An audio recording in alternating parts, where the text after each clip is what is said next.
जय हिंद दोस्तों। आज इस वीडियो में हम क्लास 10th हिंदी का चैप्टर नंबर 1 को के बारे में पढ़ेंगे और देखेंगे। इसके बारे में काफ़ी जानकारी है। तो सबसे पहले हमारे चैप्टर का नाम है स्वर्ण विभाजन और जाति प्रथा, जिसके लेखक हैं भीमराव अंबेडकर। इनका जन्म हुआ था 14 अप्रैल 1891 में। कहाँ पर हुआ था? तो मध्य प्रदेश के महू नामक स्थान पर हुआ था। इनका जन्म हुआ था कब? 14 अप्रैल को हुआ था। कहाँ पर था? 1891 में हुआ था। 14 अप्रैल 1891 में मध्य प्रदेश के महू स्थान पर। इन्हें संविधान का जनक कहा जाता है। अगर आपको क्वेश्चन आएगा संविधान का जनक किसे कहा जाता है, तो डॉक्टर भीमराव अम्बेडकर को। इनका जन्म दलित परिवार में हुआ था, जो कि दलित है, लोग दलित परिवार से बिलोंग करते थे। इनके माता का नाम था भीमाबाई। इनके माता का नाम क्या था? माता का नाम था भीमाबाई था। और पिता का नाम क्या था? रामजी सकपाल। इनका विवाह कब हुआ था? तब विवाह हुआ था रमाबाई के साथ। कब हुआ था? तो 1906 में हुआ था। 1906 में इनका विवाह था। उस वक्त कितने साल के थे? तो 15 साल के थे। उस वक्त 15 साल के उम्र में इनका विवाह हो गया था। किसके साथ? रमाबाई के साथ। अच्छा, इनके जीवन में 3 व्यक्ति प्रेरणा देने वाले थे। 3 व्यक्ति थे। पहला का नाम था ज्योतिबा फुले, दूसरे का नाम था कबीर और तीसरे का नाम था बुद्ध। ज्योतिबा फुले, कबीर और बुद्ध 3 व्यक्ति थे जो इन्हें प्रेरणा देते थे। इन्होंने अपना प्रथम भाषण कब दिया था? तो 1936 में दिया था। कहाँ दिया था? तो लाहौर, जो कि अभी कहाँ पर वर्तमान में पाकिस्तान में।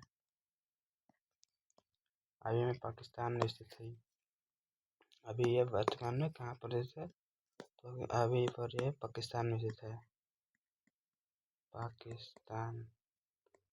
अभी यह पाकिस्तान में स्थित है। प्रसिद्ध भाषण कौन सा था? द एनाहिलेशन ऑफ कास्ट, जो इनका प्रसिद्ध भाषण था पूरे वर्ल्ड में। The annihilation of caste. इनका प्रसिद्ध रचना कौन सा था? तो प्रसिद्ध रचना में हु आर दे इनका रचना था एकदम। हु आर द शूद्रा, जो कि यहाँ से यहाँ पर है। द अनटचेबल, ये वाला नहीं है। द अनटचेबल कास्ट इन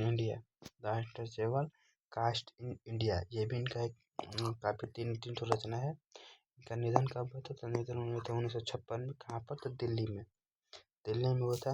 यहाँ का मैट्रिक परीक्षा कब पास किया था? तो 1907 में मैट्रिक परीक्षा पास किया था, 1907 में। अच्छा, अब आपको हम पीछे के काफ़ी जानकारियों को पूछेंगे। सबसे पहले हमें बताइएगा इनका जन्म कब हुआ था? तो 14 अप्रैल को हुआ था। 14 अप्रैल को 1891 में। ठीक है। इनके माता का नाम क्या था? माता का नाम था भीमाबाई। मेरे पिता का नाम था रामजी सकपाल। निधन कब हुआ था? 1956 में। कहाँ पर हुआ था? तो दिल्ली में। इनका निधन कब हुआ था? तो दिल्ली में हुआ था। आगे सारांश है, इस चैप्टर का सारांश है। डॉक्टर भीमराव अम्बेडकर ने इस पाठ्य में जाति प्रथा की बुराइयों और स्वर्ण विभाजन के सही अर्थ को समझाया है। जो हमारे इस पाठ के लेखक हैं डॉक्टर भीमराव अम्बेडकर। उन्होंने जाति प्रथा और स्वर्ण विभाजन के अर्थ को इसमें समझाया है। लेखक कहते हैं कि हर समाज में काफ़ी बंटवारा है। श्रम का होना अस्वाभाविक है और आवश्यक भी है, क्योंकि सभी लोग एक ही काम नहीं कर सकते। मतलब कि श्रम विभाजन होना अस्वाभाविक हो और इसका होना भी जरूरी है, क्योंकि सभी लोग एक ही काम नहीं कर सकते। समाज को सुचारू रूप से चलाने के लिए अलग अलग लोग अलग अलग द्वारा कार्य करने जरूरी है। लेकिन जाति प्रथा तथा श्रम विभाजन नहीं, बल्कि श्रमों का विभाजन है। इनका मतलब यह है कि जाति प्रथा को जन्म के आधार पर अलग अलग वर्गों में बांट देना और तय कर देना कि कौन कौन सा काम करेगा। इसमें व्यक्ति को योग्यता, रुचि और क्षमता का कोई महत्व नहीं होता। मतलब भीमराव अम्बेडकर का कहना है कि जाति प्रथा के आधार पर शर्मों को बांटना गलत बात है। उन्हें अपनी रुचि के अनुसार चुनना चाहिए कि हमारा कौन सा फील्ड में ज़रूरत है, क्या मुझे कौन सा फील्ड पसंद है, उसको चुनना पसंद चाहिए। लेखक के अनुसार जाति प्रथा समाज के विकास में सबसे बड़ी बाधा है। लेखक के अनुसार जाति प्रथा लेखक के अनुसार जाति प्रथा समाज में सबसे बड़ी बाधा है। यह मनुष्य की स्वतंत्रता छीन ली जाती है। जाति प्रथा अगर आपको कह दिया जाए कि आपको केवल यही काम करना, तो आपकी स्वतंत्रता छीन ली जाती है, आपकी रुचि मर जाएगी और आप वही काम करते रहिएगा और आपकी आने वाली पीढ़ी भी यही काम करते रह जाएगी अगर इसको नहीं हटाया गया तो। यह मनुष्य की स्वतंत्रता को छीन लेती है, क्योंकि व्यक्ति अपनी पसंद का काम नहीं चुन सकता। जाति प्रथा से समाज में ऊंच नीच, भेदभाव और अन्याय बढ़ती है। सही बात है।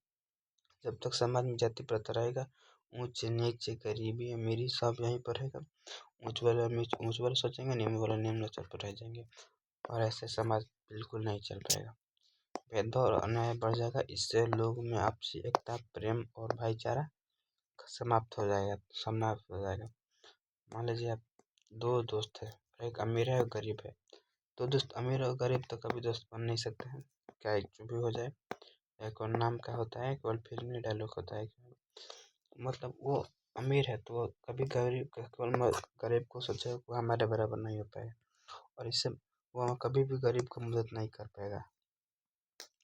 डॉक्टर भीमराव अम्बेडकर कहते हैं कि श्रम विभाजन उपयोगी है। डॉक्टर भीमराव अम्बेडकर कहते हैं कि श्रम विभाजन उपयोगी है क्योंकि यह योग और रुचि पर आधारित है। मतलब यह योग और रुचि पर आधारित है, जबकि जाति प्रथा हानिकारक है।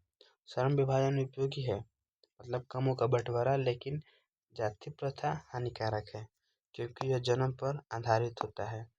श्रम विभाजन जाति पर आधारित होता है, क्योंकि जाति प्रथा श्रम विभाजन पर आधारित होता है। जाति प्रथा मनुष्य को संक्रामित, असहिष्णुपूर्ण और असमान बना देती है और यह समाज में प्रगति को रोक देती है। जाति प्रथा समाज में प्रगति को रोक देती है और लोकतंत्र की भावनाओं के विरुद्ध है। हाँ, बाकी एकदम सही बात है। जाति प्रथा कभी भी समाज को ऊपर उठने नहीं देती है और समाज की भावनाओं को या लोगों की भावनाओं को नीचे दबा देती है और इससे लोग अपने रुचि के विरुद्ध जाकर काम करते हैं। अपने पैसे के अनुसार नहीं काम कर पाते हैं कि हमें ये इस फील्ड में रुचि है तो हम इसी फील्ड में जाएंगे और मेरा इस फील्ड में रुचि है तो इस फील्ड में। उन्हें अपनी जाति के आधार पर बांट दिया जाता है कि तुम्हें यही काम करना है और तुम्हें यही काम करना है, इसके अलावा तुम्हें कोई काम बंटवारा नहीं है। तो इस चैप्टर में यही कुछ डिस्कस किया गया है, दिखाया गया है और आप इन सारे को अच्छे से याद कर लीजिएगा। इनका जन्म हुआ था 14 अप्रैल 1891 में हुआ था, मध्य प्रदेश के मऊ में था। यही इन्होंने संविधान को पूरे तरीके से लीक कर दिया है भारत को। इन्हीं के बदौलत हमारे देश में संविधान आज मौजूद है, वरना हमारे देश में अंग्रेजों ने संविधान को जला दिया था। ठीक है।